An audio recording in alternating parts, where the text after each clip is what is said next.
La pauta de diagnóstico química. Eh, lo hice todo antes porque no confiaba en lo suficiente en poder hacerlo durante la marcha, pero básicamente está la pauta, al menos mi pauta, no sé si sean los métodos que el profesor estimuló, bueno, el profesor usó para realizar, o el profesor ayudante, quien sea que haya hecho la prueba, para realizar la prueba, no sé si sean los mismos métodos, pero al menos estos son los métodos que usé yo. Eh, entonces básicamente voy a ir explicando paso a paso cada ejercicio que están todos acá. Bueno, excepto los que son como conocimiento general, conocimiento, porque es saber o no saber, básicamente. O sea, en todo hay que tener conocimiento, pero en algunos es netamente conocimiento, en otros hay bastante cálculo. Entonces, primer ejercicio. Yo creo que voy a ir destacando cosas así, para no simplemente ir con un mouse haciendo cosas. Entonces, tenemos que, pregunta 1. Un estudiante quiere hacer tiene dos disoluciones de NaCl y quiere hacer una de 0,2 molaridad de concentración con unidad de medida de molaridad. El estudiante decide mezclar ambas, pero se da cuenta que la concentración de la disolución es no la misma. Y luego te da la tabla en donde tiene eso. Entonces nos da el volumen en mililitros y la concentración molaridad. Entonces, ¿qué hay que saber primero? La fórmula de molaridad. La fórmula de molaridad es la que está acá.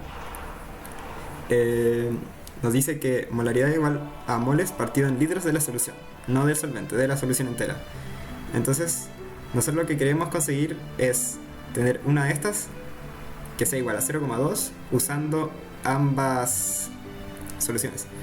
Entonces vamos a reemplazar molaridad por 0,2 porque al final lo queremos, perdón. Moles de la primera más moles de la segunda partido en 0,6 litros porque sumamos los mililitros. Entonces vamos a tener que 0,6 litros más X litros, que esos son los que tenemos que agregar, va a ser igual a 0,2. Ahora, ¿cómo obtenemos los moles? Porque esta es nuestra incógnita, porque queremos saber cuánto agua tenemos que agregar. ¿Se me pasó eso? ¿Dónde está el destacador? Acá. ¿Cuál es el volumen de agua que el estudiante debe añadir? Eso es lo que nosotros tenemos que descubrir ahora. Entonces acá está la resolución del ejercicio. Entonces tenemos que a partir de la fórmula de moles, bueno, de molaridad, vamos a obtener los moles. Entonces en la primera tabla tenemos que la solución A tiene 0,2 de molaridad. Entonces 0,2 es igual a los moles, que es lo que estamos buscando y lo que no sabemos, X, dividido en los litros de la solución, que está en mililitros. Entonces hay que dividirlo en 1000, son 250 mililitros, son 0,25 litros. Entonces de esta manera obtenemos que la solución A tiene 0,05 moles y la solución B 0,091 moles. Entonces ahora podemos reemplazar todo en nuestra fórmula inicial. Entonces vamos a tener que 0,2 molaridad es igual a 0,091 moles más 0,05 moles partido, bueno, moles, estoy diciendo moles por comodidad, sé que mol es el plural, pero moles, partido en 0,6 litros más XL litros, que es nuestra incógnita. Entonces vamos a hacer la suma. Vamos a terminar que en nuestra solución va a tener 0,141 mol partido en 0,6 litros más X litros igual a 0,2 molaridad. Entonces ahora simplemente hay que resolverlo como una ecuación cualquiera. Empezando multiplicando lo de abajo, nos va a quedar que 0,141 es igual a 0,12 más 0,2x. Vamos a restar esto y vamos a dividir por 0,2 y nos va a quedar que 0,105 litros es lo que hay que agregar, que es nuestra x. Entonces esto hay que multiplicarlo por 1000 para obtener los ml y son 105 ml. Luego, pregunta 2. El siguiente diagrama nos muestra la solubilidad de clorato de potasio. Importante, ¿qué nos están diciendo? El eje X nos muestra la temperatura en la que se está haciendo la solución y el eje Y la solubilidad de gramo cada 100 gramos de agua. ¿Qué nos está diciendo esto? De que esto nos dice la cantidad de gramos cada 100 gramos de agua que se pueden disolver a cierta temperatura. Entonces, primero nos dicen que a 70 grados se mezclan 4 gramos de este compuesto con 50 de agua. Viendo la tabla podemos ver que aproximadamente en 70 grados, aproximadamente 30 gramos del compuesto se disuelven en 100 de agua. Y luego se enfría hasta los 20. si vamos al 20, que está un poco más exacto, vamos a tener que a 20 grados, 10 gramos del compuesto se disuelven en 100 gramos de agua. Lo que pasa es que nuestra solución ocupa 4 gramos en 50 gramos. Pero eso no importa porque es una proporción normal. Entonces podemos pasar de 4 gramos en 50 gramos a 8 gramos en 100 gramos fácilmente, multiplicando por 2 para igualar nuestras proporciones de acá arriba. Entonces tenemos que nuestra solución se hizo a 70 grados, 8 gramos en 100 gramos. Entonces podemos ver de que está insaturada porque aún podemos usar 22 gramos más del compuesto para hacer la solución. Y una vez se enfría, pasamos a 10 gramos en 100 gramos, lo cual sigue estando insaturado. Entonces, la disolución a 20 grados está insaturada, pero podemos ver cómo hay una tendencia a que a mientras menos grados, más saturado se encuentra. Entonces, si se enfría más, o se disminuye la temperatura, se va a volver saturada, que es lo que nos dice la alternativa correcta. Ejercicio número 3. ¿Cuál es el porcentaje de masa-masa de una disolución de concentración 0,20 mol litros y densidad 1,25 gramos mililitros? Ha sido preparada a partir de ¿sí? Datos. ¿Qué vamos a interpretar de acá?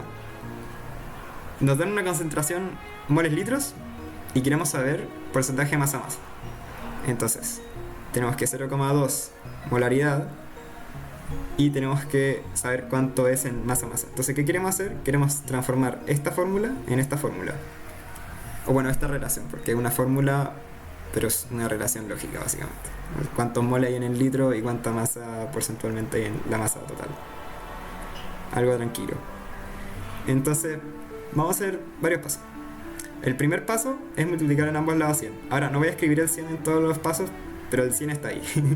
Se multiplica en ambos lados por 100. ¿Por qué? Porque están acá, para pasar de normal a porcentaje.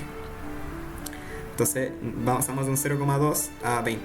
20 es igual a mol partido en litro, 20 de molaridad. Pero porque multiplicamos por 100, ya rompimos la relación. Ahora, lo que queremos hacer es pasar de litros a mililitros. ¿Por qué? Porque nos dan la densidad, que la densidad la vamos a usar más tarde para pasar de mililitros a gramos. Entonces, la fórmula de molaridad usa litros, entonces tenemos que pasar a mililitros. ¿Y cómo lo hacemos? Dividiendo en 1000. Entonces dividimos ambos lados por 1000 y nos va a quedar que 0,02 va a ser igual a mol partido en mililitros. Ahora queremos pasar a gramos, porque tenemos que pasar a masa, los mililitros de abajo. ¿Cómo hacemos eso? Dividiendo por densidad. ¿Por qué? Porque si dividimos por densidad, en cuanto a las unidades de medida, vamos a tener esta relación de acá. Mol partido en mililitros, partido en gramos, partido en mililitros. Si hacemos la típica técnica de multiplicación, de este con este y este con este, nos va a quedar que mol por mililitros partido en mililitros por gramos. Se nos van a multiplicar los mililitros y nos va a quedar mol partido en gramos de la sustancia, que es lo que queremos. Entonces hay que dividir en densidad en ambos lados. Entonces el 0,02 dividido por la densidad, que es 1,25, es 0,016, es igual a mol partido en gramo. Y ahora tenemos que pasar de mol a gramos del soluto, como lo hacemos con la fórmula de moles, de mol. Que tenemos que mol es igual a gramos partido en gramos partidos en mol, por la misma razón de que se van a simplificar los gramos y nos va a quedar mol. Entonces nos dan la masa molar, que es 98. Entonces vamos a tener que gramos del soluto partido en 98 va partido en gramos de la solución. Entonces, como está dividiendo, lo vamos a pasar multiplicando. Y nos va a quedar que 1,568 va a ser igual a los gramos del soluto partido en los gramos de solución por el 100, que no lo escribí, pero estaba ahí. Que esto lo podemos aproximar, bueno, redondear a 1,57, que es la respuesta. Esto la tuve mala porque me comí lo que acabo de explicar del 100. Bueno, no lo anoté en esta cuando lo resolví, pero es un error tontito, que son los que al final pasan en la interrogación y el examen, pero voy a esperar que no suceda. Entonces nos dan una persona tiene una persona, leí como filósofo, ¿no? ¿Qué nos dan? Que este compuesto, bueno, esta solución está en 0,9 masa volumen. esta es masa molar, concentración molar. Nosotros arriba pasamos de concentración molar, de molaridad, a masa-masa. Ahora hay que hacerlo inverso, pero no tanto porque es masa-volumen y no masa-masa. Entonces tenemos nuestra fórmula que nos dicen que 0,9 los gramos del soluto partido los miligramos de la solución por 100 lo tenemos que pasar a moles partido al litro. Entonces hay que hacer algunos pasos que hicimos delante al revés, simplemente. Entonces primero que todo, para pasar de mililitros a litros hay que multiplicar por 1000. Pero a su vez hay que dividir en 100 porque hay que quitarnos el 100 de acá. Entonces en verdad estamos multiplicando por 10. Entonces ahora vamos a trabajar un poco más como ecuaciones. Bueno, sí. Estoy trabajando todo el recurso. Vamos a hacer eso y nos va a quedar que el 0,9 por 10 va a ser 9 es igual a gramos partido al litro. Sí, ya estamos bastante cerca, ya estamos casi en el final. Ahora, usando la fórmula de mol, tenemos que pasar de gramos a moles. A mol. Porque es lo que necesitamos. Entonces sabemos que mol es igual a gramos partido en gramos por mol. Por lo cual, si despejamos esto, vamos a determinar que mol por gramos partido en mol es igual a gramos. Entonces, vamos a reemplazarlo donde están los gramos por eso. Y nos va a quedar que mol por nuestra masa molar, que es 58,44, es lo mismo que gramos, lo reemplazamos y tenemos que 9 es igual a mol por 58 partido en 44. Y ahora solamente nos queda dividir el 9 por el 58,44 y nos va a quedar 0,154 mol partido en litro, que es la respuesta correcta. ¿Dónde está la manita? Ahí está. Pregunta 5. Esta se puede hacer por lógica bastante, pero bueno, nos dicen que se disuelven 10 gramos de sal en 100 ml y luego se evaporan 50 ml, por lo cual el volumen se disminuyó a la mitad. Entonces uno rápidamente puede decir, mantengo la misma cantidad de soluto pero hay menos solvente, entonces la concentración debe aumentar por eso. Pero uno también lo puede demostrar de manera matemática usando la proporción de las diluciones, que es una proporción inversa que básicamente nos termina con esta fórmula. La lógica es que son inversamente proporcionales, entonces se multiplican, porque así funciona. No me pidan más.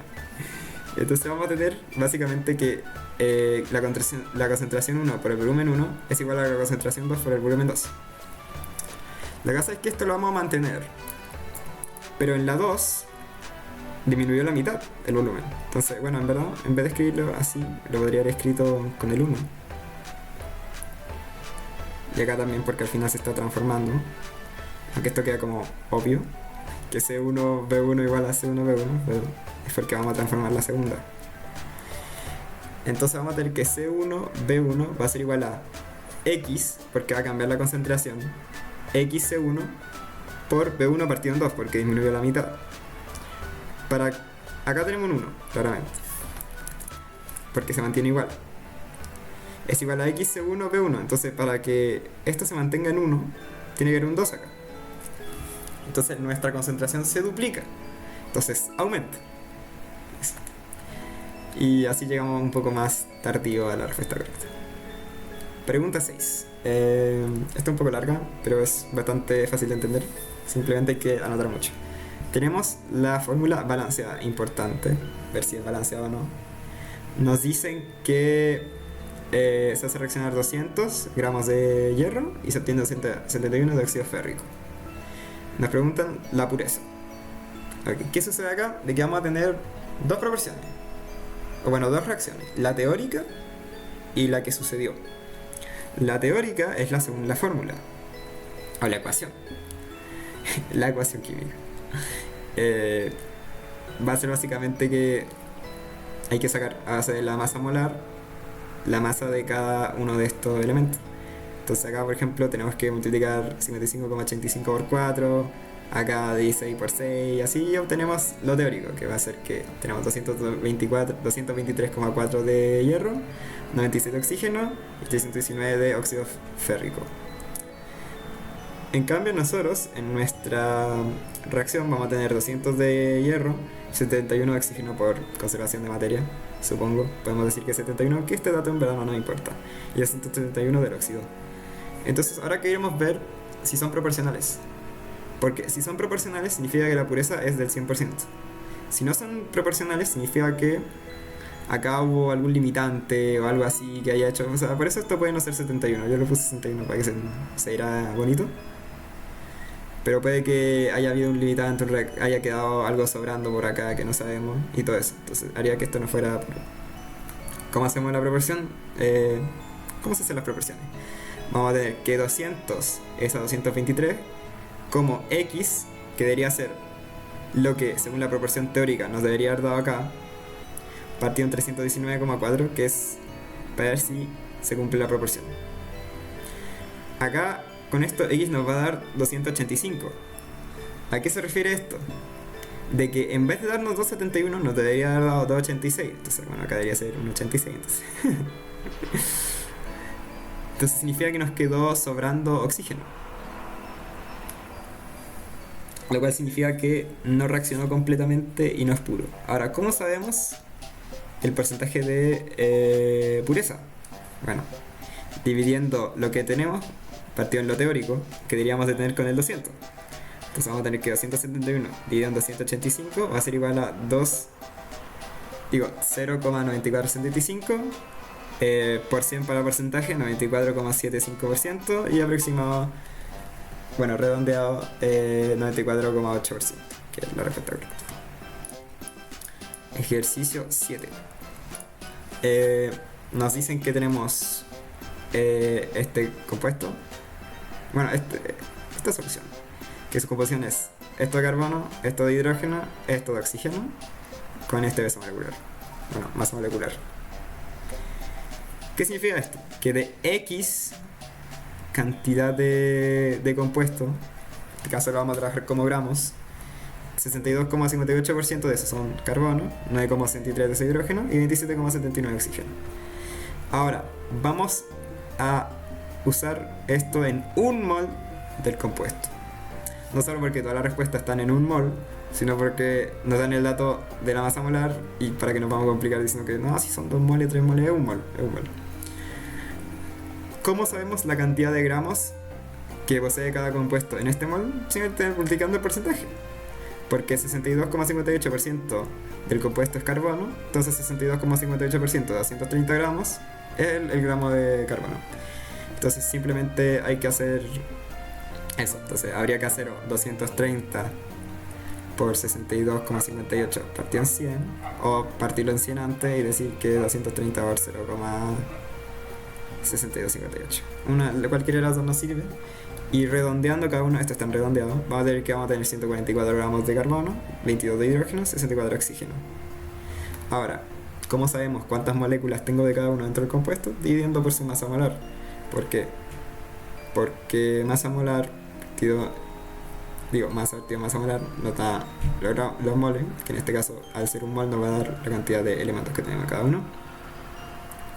Entonces nos va a dar que vamos a tener 12 de carbono, 22 de hidrógeno y 4 de oxígeno, que es esto de acá, que es la respuesta correcta. Vamos a ver. Ya. Importante, no balanceado. Lo bueno es que no es como el... No me acuerdo si el lapa lo subrayaron o no, pero sí dicen no. Hay que balancearlo. Hay que balancearlo fácilmente. Esto no está balanceado correctamente. Bueno, podría estar mejor dicho. Porque me quedó 1,5 de 2. Pero al final lo que necesitamos en este ejercicio es una proporción. Entonces uno tiene que ir tanteando diciendo, bueno, acá tengo 2 de hidrógeno, entonces chanto un 2 acá, pero ahora tengo 2 de carbono y 2 de potasio, entonces 2 y 2, y luego va a que se cumpla 1,5, aunque esto debería estar en todo lado para tener números enteros. Entonces debería ser 4, 2, 4, 4, 3. Pero no es tan relevante porque necesitamos saber una proporción. ¿Por qué? Porque me salté la pregunta, especial. Que las máscaras de oxígeno contienen esto y agua. Si una persona está utilizando esta máscara, exhala 0,7 gramos de CO2 por minuto, ¿cuántos gramos de H2O se consumen a lo largo de media hora? Entonces, si ocupa 0,7 gramos de CO2 por minuto, hay que multiplicarlo por 30 para ver la relación que tiene. Entonces vamos a tener que 21 gramos de CO2 en 30 minutos. Ahora, viendo sus moles, que ya sea en 1 a 2 o 2 a 4, es 1 a 2 la proporción. por lo cual significa eh, que si sacamos los moles de dióxido de carbono y lo dividimos en dos, son los moles de agua. Y con los moles de agua podemos sacar los gramos de agua, que es lo que nos están pidiendo. Entonces vamos a usar la fórmula de moles, gramos partido en masa molar. Tenemos 21 gramos partido en su masa molar, que no la dan completa aquí, muchas gracias. 44 nos va a dar que son 0,48 gramos moles de CO2. Entonces la mitad de eso van a ser los moles de hidrógeno, de H2O. Entonces vamos a tener que 0,24 moles de H2O. Y ahora, usando la misma fórmula, 0,24 es igual a gramos, que eso es lo que están buscando, partido en 18 masa molar. 0,24 por 18 va a ser los gramos, que es 4,32. Que, bueno, redondeado es 4,3. Pregunta 9. De nuevo, no balanceado, ahora está mucho más rápido, porque tenemos 2 de nitrógeno acá, tenemos 1, chantamos un 2, ahora vamos a tener 6 de hidrógeno, tenemos un 3, tenemos todo. Y de nuevo, acá más que los valores importa la proporción, que es 1 es a 3 es a 2. Ya, una vez terminamos con nuestras conexiones neuronales para ver, de haber visto no balancear en negrita y haber balanceado la cosa, vamos a leer la pregunta. Nos dice que se hacen reaccionar 5 gramos de N2 y 0,5 de H2 a una temperatura de 723 Kelvin formando amoníaco. Identifique el reactivo al limitante y determine la masa en gramos de amoníaco que se forma en las condiciones 2. Entonces acá, primero que todo ya nos dicen que hay un reactivo al limitante, pero primero habría que ver si hay un limitante. ¿Cómo vemos eso? Viendo las relaciones de los moles. Entonces vamos a tener 5 gramos de N2, vamos a sacar los moles usando la fórmula de moles. De mol, 5 partido en 28 de la masa molar nos va a dar que son 0,18 moles. Lo mismo con el hidrógeno, nos va a dar que son 0,25 moles. El tema es que siguiendo la proporción 1 es a 3 entre ambos compuestos, deberíamos de tener en verdad 0,54 moles de hidrógeno, por lo cual hidrógeno es el limitante, ya que falta con relación al N2. Entonces, cumpliendo eso, sabemos que el H2 es limitante. Entonces partimos eliminando la D y la B. Nos quedan dos alternativas posibles que hay que lograr. Sabiendo esto, sabemos que en verdad lo que reacciona de N2, porque va a haber un sobrante acá, va a ser 0,25 partido en 3, que aproximadamente es 0,084, porque partido en 3 por la relación. Entonces la cantidad de moles que en verdad reaccionan de N2 van a ser 0,084 moles. Y ahora, sabiendo esto y siguiendo nuestra proporción, el doble de moles son los moles de amoníaco, entonces 0,168. Y ahora, usando la fórmula de mol, podemos sacar cuántos gramos se ocupan. 0,168 mol es igual a gramos partido en la masa molar, que es 17. Nos va a dar que, despejando gramos, nos va a dar que son 2,8 gramos, que es la alternativa correcta. Ejercicio 10. Ya, este es chistoso porque se ve muy feo, pero no es tan feo. Entonces, primero hay que saber dos cosas: que es una fórmula empírica, aunque en este caso vamos a llevar a la fórmula empírica al tiro. A eso nos llega a una fórmula que no es empírica, entonces hay que simplificar.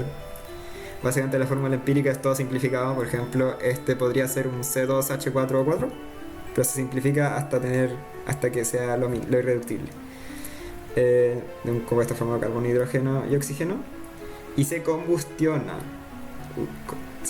esta masa generando estas masas. Reacción de combustión: se le agrega oxígeno y obtenemos, si se le agrega oxígeno lo que iniciamos, porque ya nos dan que se obtiene CO2 y H2O. ¿Qué significa esto? Que el compuesto misterioso más oxígeno nos da CO2 y H2O.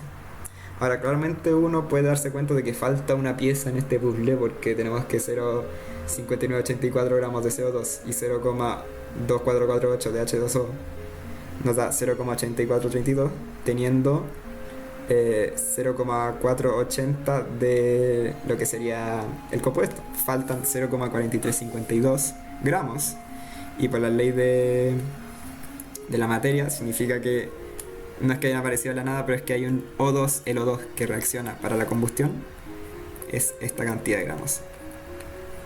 Entonces a partir de todo esto sacamos la masa molar, que son 32 O2, 44 CO2 y 18 H2O, y teniendo los gramos podemos saber los moles. Entonces lo típico, moles es igual a gramos partido en masa molar. Entonces en este caso vamos a tener que los dos son 0,4352, lo dividimos en 32 y nos van a dar 0,0136 moles de O2. Hacemos lo mismo con los otros dos y ahí nos percatamos de algo curioso. Y es que todos nos dan 0,0136 moles. Entonces, ¿qué vamos a hacer? Vamos a hacer unos malditos. Bueno, acá X. Tenemos X moles del compuesto, no lo sabemos. Pero vamos a dividir todo por esto, o bueno, mejor dicho, lo vamos a simplificar. Entonces nos vamos a tener que O2, vamos a tener un mol de O2, un mol de CO2 y un mol de H2O. En verdad no hicimos ninguna operación, pero simplemente si se supone, esto va a ser la misma proporción de los elementos. Entonces tenemos 2 de O2 acá, 2 de O, bueno, 1 de O2, 2 de O. Vamos a tener 3O de este lado. De este lado vamos a tener 0H. Y de este lado vamos a tener 2H. Y de este lado vamos a tener 0 de carbono. Y acá vamos a tener un carbono. Entonces, ¿qué nos falta para balancear esta ecuación? Siendo los elementos del compuesto: un C, 2H y 1, que es la alternativa correcta. Acá me equivoqué porque me atonté. Ya, ahora acá hay que saber algo antes también. Las que presentan una geometría tetraédrica. Esto significa que entre los compuestos principales se forme un tetraedro, o sea, hace un cuerpo con 4 caras. Así se ven estos 4 compuestos, 3 compuestos que nos dan, y podemos ver que son pirámides.